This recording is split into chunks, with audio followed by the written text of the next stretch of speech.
$10,000 invested at the absolute worst possible moment, the peak of October 2007, right before the biggest crash since the Great Depression. Today, that money would be worth over $45,000. How is that possible? Because bear markets, as terrifying as they feel, are temporary interruptions inside a much bigger story. Here's what we'll cover. First, what bull and bear markets actually mean and the difference between a correction and a crash. Then the historical track record that will change how you see downturns, the surprising asymmetry between bulls and bears, why bear markets happen, and most importantly, exactly what to do in each one. A bull market means stocks are rising. Specifically, they've climbed at least 20% from a recent low. Optimism is everywhere. A bear market is the opposite. Stocks have fallen 20% or more from a recent high. Fear takes over, but these aren't just random labels. The names come from how each animal attacks. A bull thrusts its horns up, a bear swipes its claws down. Not every drop is a bear market. A correction is a 10 to 19% decline, and these happen roughly once a year. Totally normal. A crash is a sudden plunge of 10% or more in days, not months. And a bear market, that's when stocks fall 20% or more and stay down for a while. These hit about every 3 to 5 years. Knowing the difference keeps you from panicking over a normal correction. Let me give you some recent examples. In 2018, the S&P 500 dropped 19.8%, just barely missing bear market territory. It recovered in 4 months. In March 2020, COVID crashed the market 34% in just 23 days, the fastest bear market in history. But it hit a new all-time high just 5 months later. And in 2022, inflation and rising interest rates dragged the market down 25% over 10 months. It recovered to new highs by January 2024. Notice the pattern, they all recovered. Now that we know the definitions, let's look at what actually happened over 96 years of stock market history. Since 1928, there have been 27 bear markets. That sounds like a lot. But here's what the data reveals, and this is where it gets really interesting. Look at this chart. The S&P 500 went from 18 in 1928 to over 5,800 today. That's a 32,500% return. Yes, there are 27 bear markets in between, some devastating: the Great Depression, the dot-com crash, the 2008 financial crisis, COVID, but every single bear market, all 27 of them, eventually recovered to new highs, every single one. Here's the most important number in this entire video. The market spends 78% of its time going up and only 22% going down. The average bull market gains 114% over 2.7 years. The average bear market loses 36% over just 9.6 months. Bulls are longer, stronger, and more frequent. Time is overwhelmingly on the bull's side. Now that we've seen the history, let's talk about the math, because the asymmetry between bull and bear markets completely changes how you should think about investing. This is the part that blew my mind when I first learned it. The longest bull market in history ran from 2009 to 2020, 11 years, gaining 401%. The longest bear market, 1937 to 1942, 5 years, losing 60%. Even at their extremes, the bull's gains dwarf the bear's losses. The average bull returns 114%. The average bear loses 36%. It's not even close. Here's why trying to avoid bear markets backfires.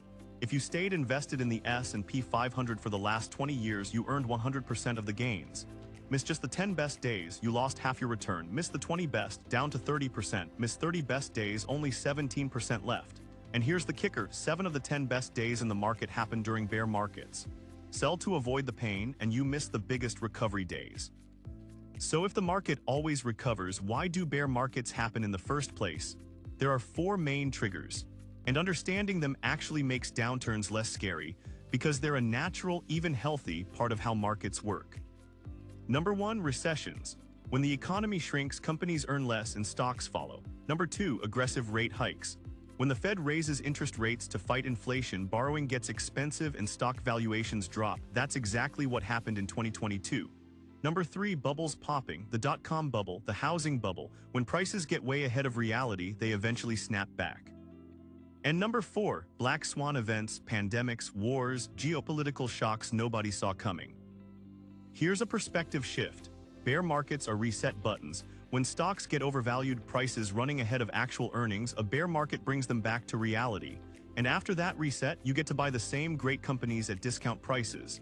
Apple doesn't become a worse company because its stock drops 30%. It just becomes cheaper to own. Every bear market plants the seeds for the next bull run. Now the most important part, what should you actually do during bull and bear markets? The strategy is simpler than you'd think. And here's a hint, both involve staying invested. In a bull market, keep investing consistently. Don't try to time the top. Rebalance periodically. If stocks have grown to 90% of your portfolio, trim some back and add to bonds.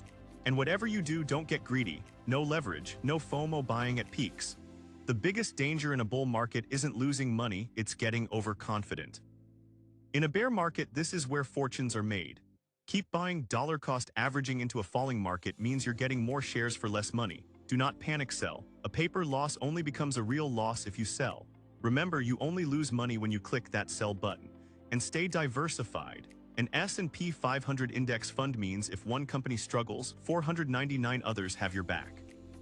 A famous study tested 5 investors putting $10,000 per year into the market for 20 years. The perfect timer who bought at every bottom ended with $151,000. The person who invested immediately each year, $135,000, dollar cost averaging $127,000. Even the worst timer who invested at every peak still had $109,000. But the person who never invested and kept cash, only $15,000. The lesson is clear, time in the market beats timing the market. One more thing that will save you a lot of stress. Market drops are normal. 5% dips happen about 3 times a year, 10% corrections roughly once a year. A 20% bear market comes around every 3 to 5 years, and a 30% or worse crash hits about once a decade. If you know this going in, you won't panic when it happens, because it will happen, and it's perfectly normal. Let's recap the 5 things to remember. 1. The market spends 78% of its time going up. 2. All 27 bear markets in history recovered to new highs. 3. Bulls average 114% gains, bears average only 36% losses. 4. Missing just the 10 best days cuts your return in half. And 5. Time in the market always beats timing the market. Bear markets feel like the end of the world, but historically, they're where millionaires are made. If this video helped you understand bull and bear markets, smash that like button, subscribe, and share it with someone who panics every time the market dips. See you there.